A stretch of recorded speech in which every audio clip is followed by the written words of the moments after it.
Hello everyone, how are you all. आज के इस सेशन के अंदर मैं आपको पॉइंट्स एंड पैनकेक्स वाली स्टोरी जो है अच्छे से एक्सप्लेन करने वाली हूँ। ठीक है, चलो बिना कोई टाइम वेस्ट करे हम स्टार्ट करते हैं। ठीक है, सबसे पहले इसका राइटर कौन है? अशोकामित्रन इज इट्स राइटर। तो ये जो कहानी है बेटा पैनकेक्स एंड पॉइंट्स की, ये एक पैसेज है from the book of Ashokamitran's book का नेम क्या है बेटा? सबसे पहली चीज़ है, एक बुक है जिसका नेम है माई ईयर्स विद बॉस। ये किसकी लिखी हुई किताब है? ये लिखी हुई बुक है बेटा जी अशोकामित्रन की बुक है। यहाँ पर उन्होंने वो दिनों के बारे में बात करी हुई है जब वह जेमिनी स्टूडियोज़ में काम किया करते थे। जेमिनी स्टूडियोज़ जो है वो कहाँ पर लोकेटेड है स्टूडेंट्स? वो लोकेटेड है मद्रास में। Madras means in China. ठीक है, यहाँ पर क्या होते हैं, this is basically a film producing organisation of India, right. And Ashokamitran जो थे वो वहाँ पर काम किया करते थे कुछ टाइम पहले जेमिनी स्टूडियोज़ में। एंड वहाँ पर उन्होंने कुछ समय के लिए काम किया था एंड देन उन्होंने वहाँ पे काम नहीं किया था। तो जिन दिनों में उन्होंने वहाँ पे काम किया था, he is describing about his days, right. तो यहाँ पर बेटा हुआ क्या करता था, यहाँ पर ना वो स्टार्ट करते हैं। जेमिनी स्टूडियोज़ ने बहुत सारी फिल्म्स प्रोड्यूस की थी। Gemini studios produce many films which impacted aspect of Indian life. जैसे we see a lot of movies in which they give a message. So Gemini studios में भी ऐसा ही होता था कि उन्होंने काफ़ी सारी फिल्म्स वगैरह बनाई थी एंड उन्होंने इंडियन लाइफ के एस्पेक्ट को, उसको जीने के तरीके पे काफ़ी ज़्यादा इफ़ेक्ट भी डाला था। एक सेकेंड बच्चों, उन्होंने लोगों की इंडियन लाइफ के लेकर एस्पेक्ट में भी उन्होंने काफ़ी ज़्यादा जो थे चेंजेस किए थे। ठीक है, कैसे? फिल्म्स के through. Gemini studios produce many films which impacted the aspect of the Indian life. And you also have to understand that Ashokamitran, in the first paragraph, he is basically talking about the makeup product that was being used by heroines like Vajanti Mala. ठीक है, so that name of the brand of the makeup brand was Pancake. ठीक है, and this was the material which was bought and was used in the studios, right? So like there was an actress called as Vyjayanthi Mala जिन्होंने ये pancake वाला brand use किया हुआ था। But on the other hand he also says that कि रति अग्निहोत्री जो थे उन्होंने इसका नाम भी नहीं सुना होगा, बिकॉज ये जो ब्रांड्स होते हैं बदलते रहते हैं टाइम से टाइम। ठीक है, तो जेमिनी स्टूडियोज जो था वो पैनकेक ब्रांड को काफ़ी ज़्यादा यूज़ करता था एंड उसके ट्रक भर भर के आते होते थे। ठीक है, और ये जो मेकअप डिपार्टमेंट था ये कहाँ पर लोकेटेड है? कहाँ पर लोकेटेड था? ये रॉबर्ट क्लाइव के जो स्टेबल के ऊपर लोकेटेड था। Upstairs building of Robert Clive stables. तो अंग्रेज़ों का टाइम तब तक ख़त्म हो चुका था बट अंग्रेज़ों की प्रॉपर्टीज़ वहाँ पर थी। तो रॉबर्ट क्लाइव की ही वो प्रॉपर्टी थी जहाँ पर उनका स्टेबल्स थे, घोड़े रहते थे। ठीक है, makeup department located upstairs building थी। वो किसके ऊपर थी? वो रॉबर्ट क्लाइव स्टेबल की। ठीक है, एंड रॉबर्ट क्लाइव ने जब वो बीच बीच में इंडिया आते रहते थे 1950s की 1940 में बना था, बट ये जो बातें कर रहे हैं वो 1952 के बाद की कर रहे हैं, बिकॉज जो अशोकामित्रन थे वो 1952 टू 1966 काम किया था, मीन्स आफ्टर द इंडिपेंडेंस। तब ब्रिटिशर्स वहाँ नहीं रहते थे बट वो बीच बीच में आते रहते थे। जैसे कि उन्होंने एक एग्जाम्पल दे रखी है अपने को, किसकी? रॉबर्ट क्लाइव की। और एक बारी उन्होंने यही मद्रास में एक मेडन से शादी कर ली, कहाँ पर की? उन्होंने सेंट मैरी चर्च में की, जो कि कहाँ पर है? फोर्ट सेंट जॉर्ज में है। कहाँ पर? मद्रास में। तो Saint Mary church in Fort Saint George में उन्होंने एक मेडन के साथ में मैरिज कर ली। ठीक है, तो कहाँ पर ये? अच्छा, एक बारी हम रिवाइज कर लेते हैं फटाफट से। हम लोग ने यहाँ तक बात की है कि अशोकामित्रन ने बात की है यहाँ तक कि जो जेमिनी स्टूडियोज़ थे उन्होंने बहुत सारी फिल्म्स बनाई थी जिससे which impacted the aspect of Indian life. And here he talks about the trendy makeup products which was used by the heroines there. He named the heroine many heroines. I'm just giving an example, Vijanti Mala. But on the other hand, he also says that they were also named Rati Agnihotri, and he said that इन्हें तो इनका name भी नहीं पता होगा because brands तो change ही होते रहते थे. बट जिस टाइम पर ये पैनकेक ब्रांड चलता था तो जेमिनी स्टूडियोज तो पैनकेक ब्रांड को एक्सेसिव अमाउंट में यूज़ करते थे एंड ट्रक भर भर के आते थे. अब ये जो इनका मेकअप का डिपार्टमेंट था, where was it located? It was located upstairs building of Robert Clive stable. तो रॉबर्ट क्लाइव के स्टेबल की ऊपर वाली बिल्डिंग में था इनका. एंड रॉबर्ट क्लाइव ने एक मेडन के साथ में शादी करी थी. कहाँ पर करी थी स्टूडेंट्स? सेंट मैरी चर्च में in Saint George Madras, in Fort Saint George Madras. मतलब मद्रास की है, मद्रास में एक फोर्ट है सेंट जॉर्ज, उसमें we have one Saint Mary church. तो उसकी बात वहाँ पे रॉबर्ट क्लाइव ने एक मेडन के साथ में शादी करवा ली थी. ठीक है. एंड जो ये मेकअप रूम था ना बच्चे, ये एक हेयर कटिंग सैलून की तरह लगता था. एंड यहाँ पर इनकेंडेसेंट लाइट थी, मीन्स एकदम चमकती, तड़कती भड़कती वहाँ पे लाइट्स लगी हुई थी. ठीक है. And the heroines and heroes who had to get the makeup done, they had to face that fiery mystery. मतलब ऐसे ना उन लाइट्स में से ना बहुत आग निकलती थी. उस टाइम पर एलईडी लाइट्स नहीं हुआ करती थी, चमकीली लाइटें हुआ करती थी. ठीक है. ओके, यहाँ तक समझ में आया आपको? सो मेकअप रूम जो था, it looked like a hair cutting salon with incandescent light. Incandescent means चमकती lights. And makeup department was located upstairs building of Robert Clive Stable, and he married the maiden in Saint Mary Church. I'm just revising it, in Fort Saint George, Madras. And कुछ names यहाँ पर और थे. विजंती माला जो कि pancake वाला products use करती थी, एंड रति अग्निहोत्री. ये रियल स्टोरीज है एक्चुअली. ठीक है.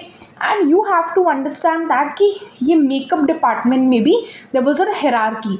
मीन्स ये सबसे बेहतरीन आर्टिस्ट जो है ये मेन हीरो हीरोइन का करेगा. जो चीफ मेकअप मैन था, तो इन्होंने बहुत फनी वे में बोला है अशोका मित्रन ने. जैसे हम बोलते हैं ना मेकअप लगा के ब्यूटीफुल हो जाते हैं, सुंदर हो जाते हैं, खूबसूरत हो जाते हैं. ये बोलते थे एक अच्छे भले इंसान को एक मॉन्स्ट्रस लुक दे देते हैं, ये अगली बना देते हैं. तो इनके हिसाब से वो अगली होना था. उनके हिसाब से natural beauty was the beauty, not that after makeup. After makeup it was like monster for him. That was his thinking. It's just a humour that has been added by him. Chief makeup man made the chief actors and actresses अगली.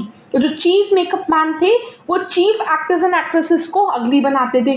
जो उनके assistant हुआ करते थे, senior assistant, जो एक senior makeup man था and उनका एक असिस्टेंट, वो सेकंड हीरो हीरोइन है ना, जो सेकंड नंबर पे, जिनका थोड़ा सा कम है बट फिर भी ज़्यादा रोल है, उनको अगली बनाया करते थे.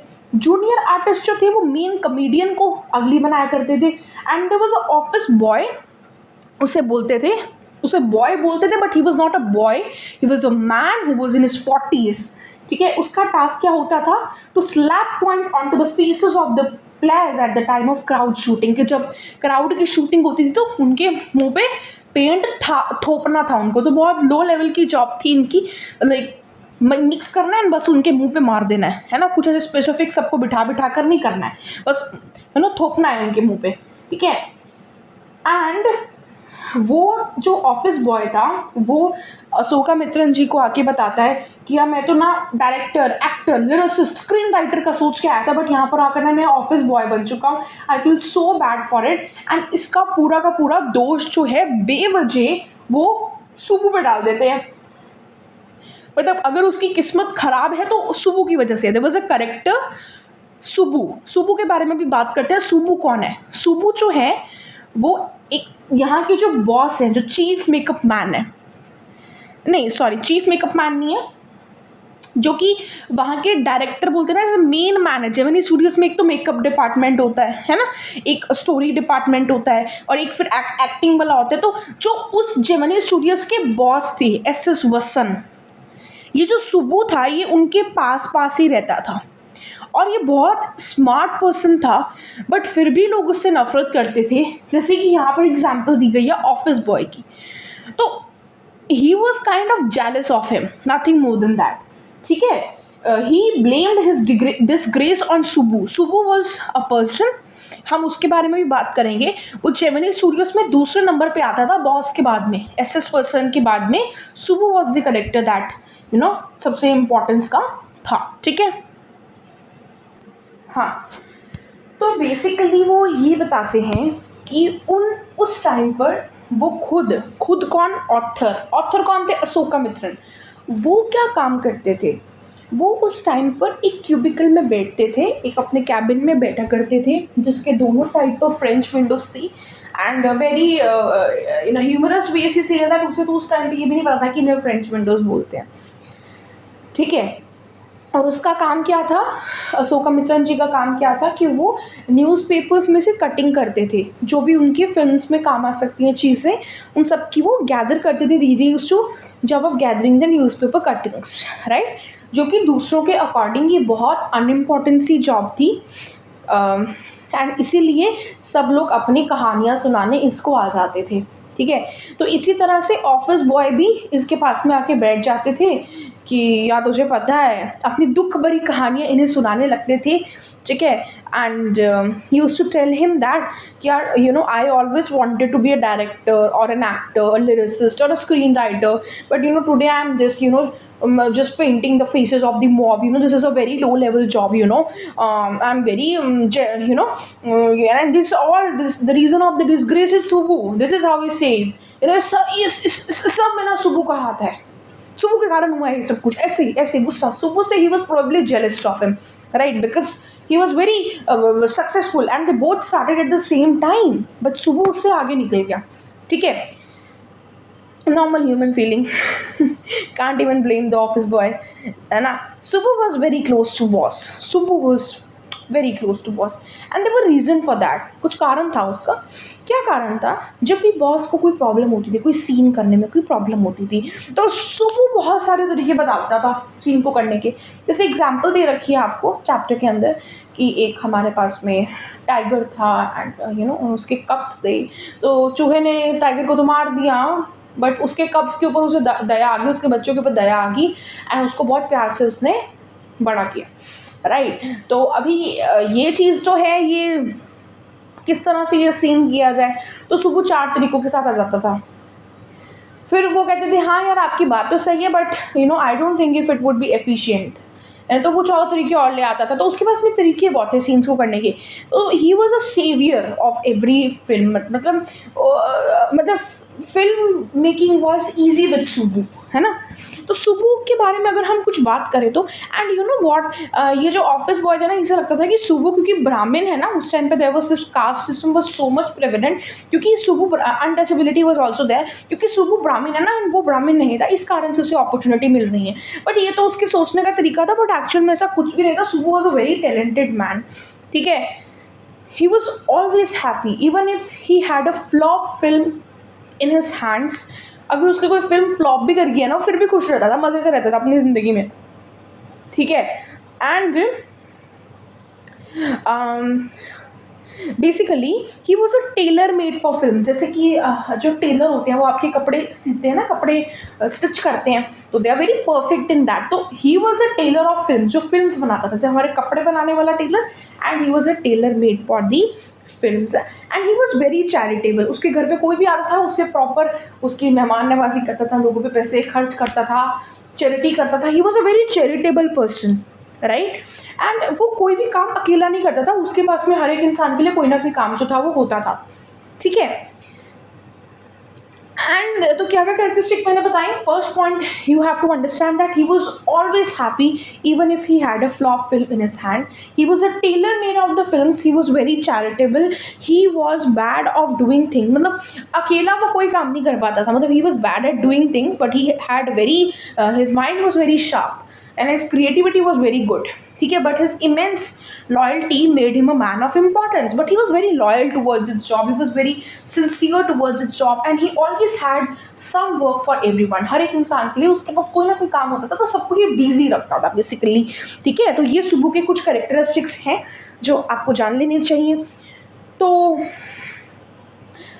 सुबु जो था वो हमेशा बॉस के साथ में रहता था, एंड उसके साथ साथ में he was also member of story department. ये स्टोरी डिपार्टमेंट नहीं था बिकॉज ये तो एक्शन वाला था ना, जहाँ पे फिल्म बनती थी, स्टोरी वाला तो डिफरेंट डिपार्टमेंट हुआ करता था, ठीक है। तो besides the poets and writer, है ना, स्टोरी डिपार्टमेंट में सुबू था, उसके साथ में कुछ और पोइट्स थे, राइटर्स थे, मतलब था तो वो स्टोरी डिपार्टमेंट का मेंबर, बट वो हमेशा बॉस के साथ रहता था, स्टोरी डिपार्टमेंट में वो कम ही टाइम स्पेंड करता था।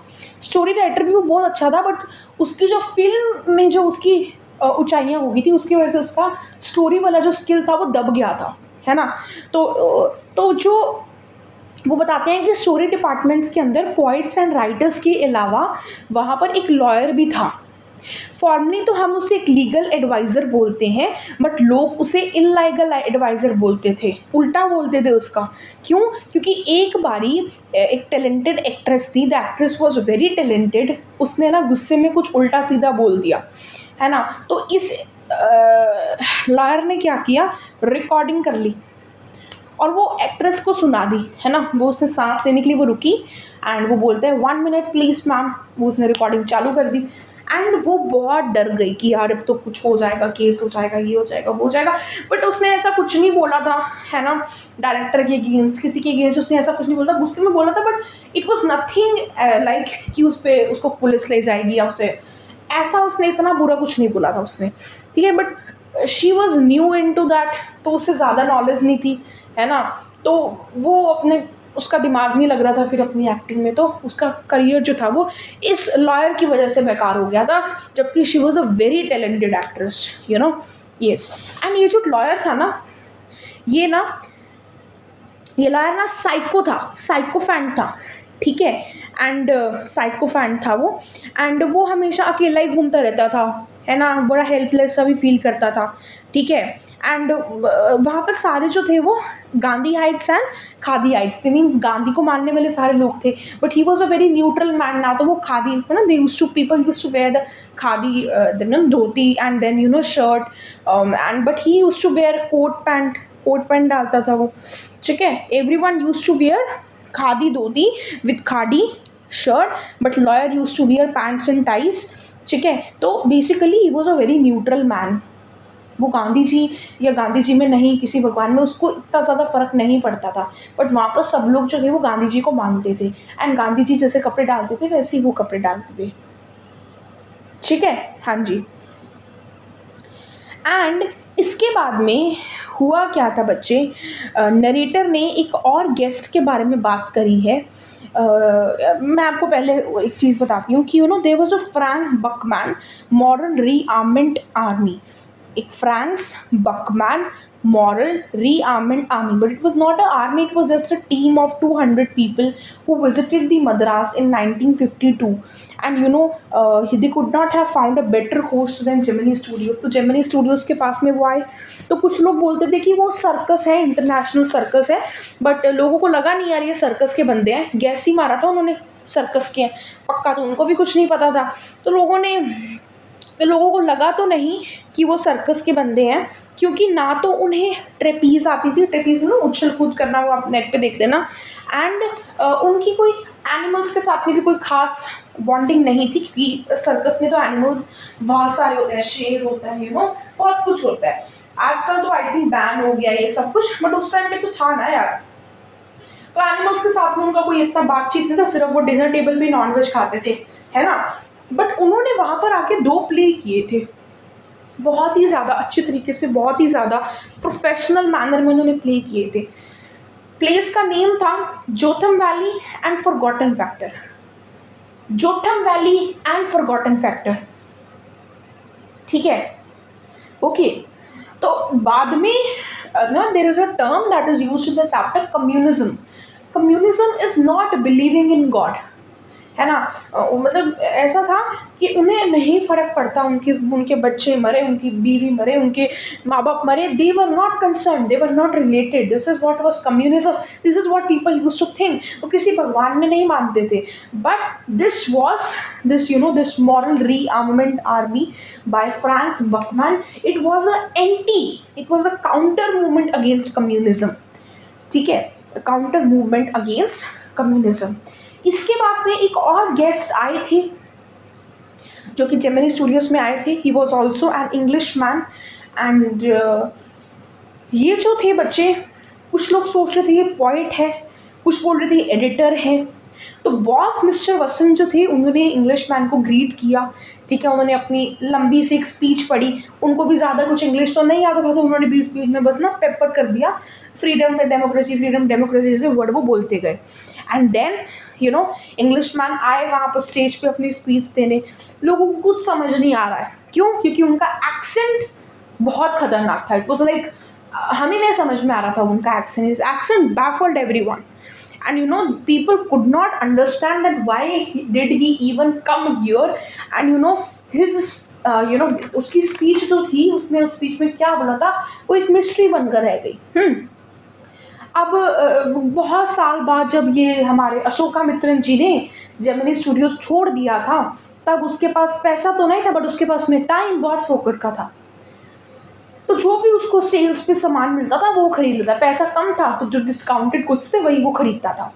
एक बार ना उसे एक बुक मिली जिसके ऊपर ना, जिसके अंदर 6 एसेस थे। कितने एसेस? 6 एसे थे, ठीक है, रिटन बाय 6 फेमस मैन, है ना, जिन्होंने कम्युनिज्म के बारे में लिखा था। मतलब ये वो 6 राइटर्स थे जो कि कम्युनिज्म में गए थे बट अब उससे बाहर आ चुके हैं, ठीक है। एंड ऑथर कौन था उसका? There was Richard Wright, Louis Fischer and Stephen Spender. एंड ये स्टीफन स्पेंडर कौन था? ये वही इंग्लिश मैन था जो एक बार जापानीज स्टूडियोज में आया था।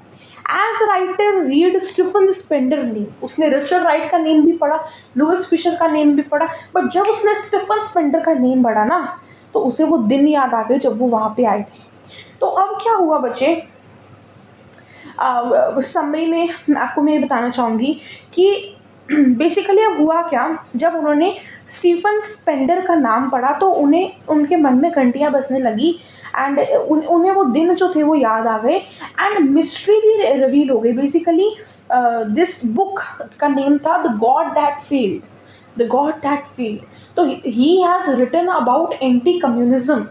वो एक बार कम्युनिज्म में जाकर उसमें बाहर आ चुके थे, तो फिर उसे समझ में आया, अच्छा वो एंटी कम्युनिज्म पे स्पीच दे के गए थे।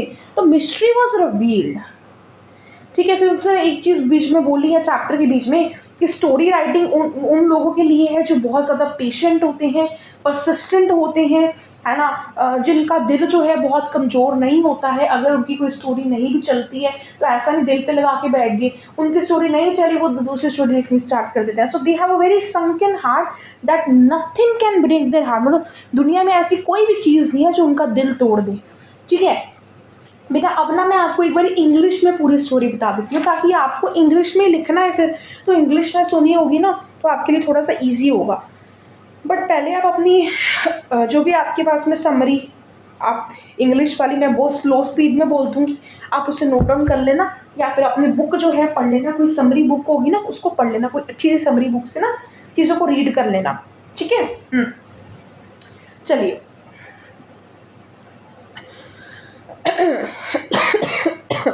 you know the story The Pancakes and Poets, it is a passage from Asoka Mitran's book, and the name of the book is My Years with Bosses, My Years with Boss.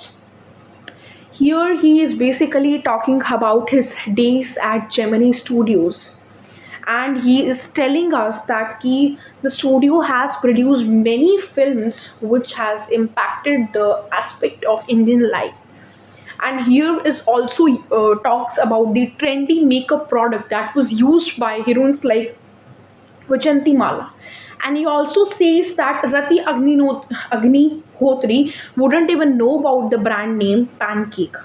And the time when this brand Pancake was to be used, at that time, Gemini Studios used the Pancake brand excessively and ordered the loads, truck भर भर के आते थे. This Gemini Studios,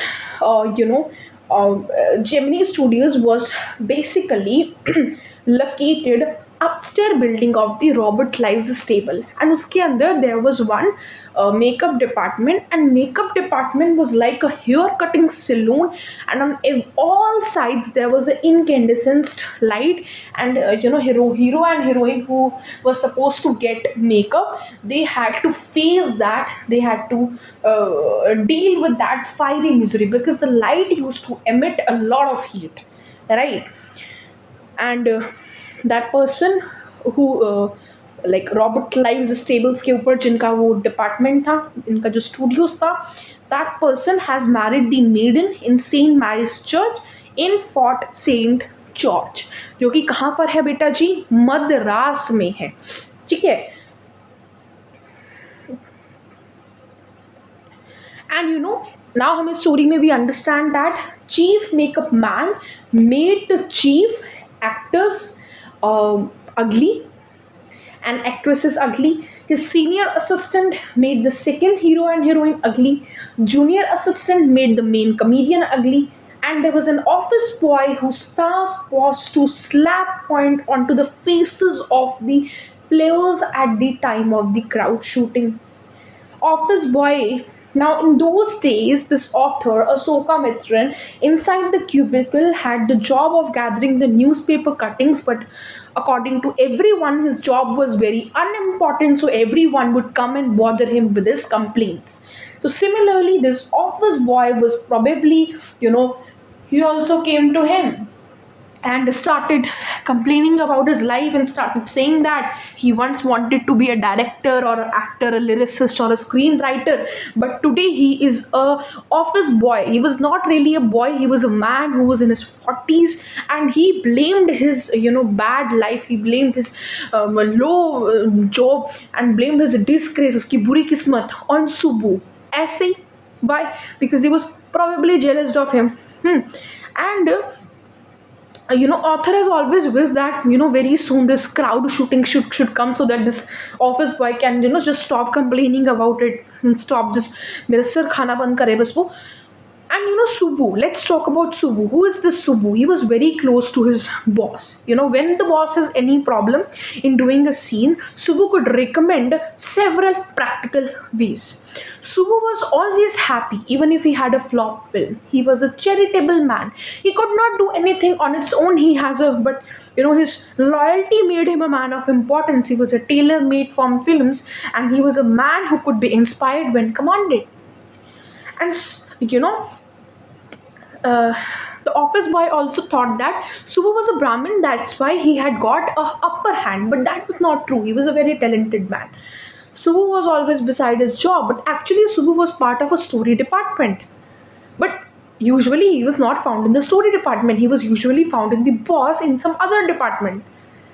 But now let's talk a little bit about story department. In story department, there was a poet, there was a writer, and along with that, there was a lawyer. Formerly, he was called as a legal advisor, but people called him opposite of that. That is illegal advisor. Once the lawyer unconsciously destroyed the career of the talented actress. This lawyer, he was a very neutral man in the, assembly of the Gandhiites and Khadiites. Everyone used to wear khadi, dhoti with, khadi shirt. But lawyer used to wear pant and ties and sometimes even coat.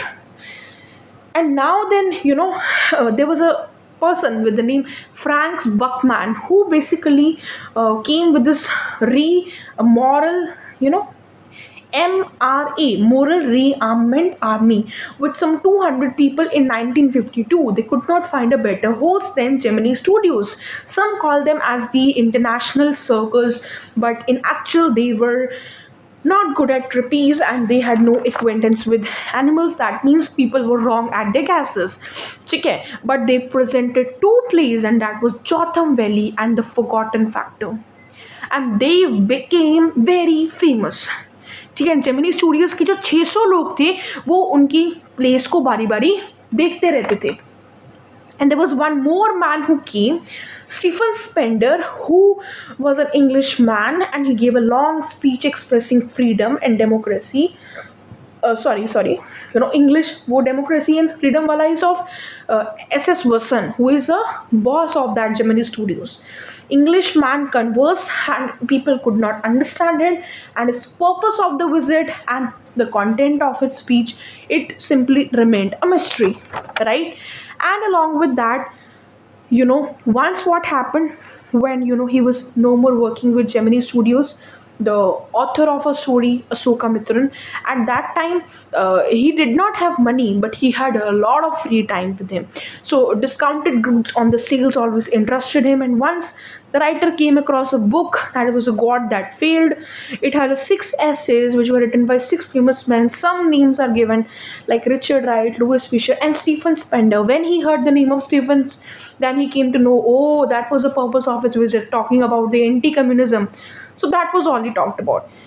And in the story, somewhere he also writes that the story writing is for those people who are patient, who are resolute, who are persistent, like always working, and with sunken heart that nothing can, with soul sunken heart that nothing can break their heart. ठीक है, तो ये है हमारी प्यारी सी छोटी सी story points and pancakes by Ashokamitran. अगर मुझे लगेगा मुझे एक पार्ट 2 के साथ आना चाहिए तो आई will come.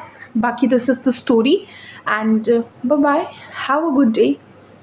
I hope you enjoy this session. Thank you so much.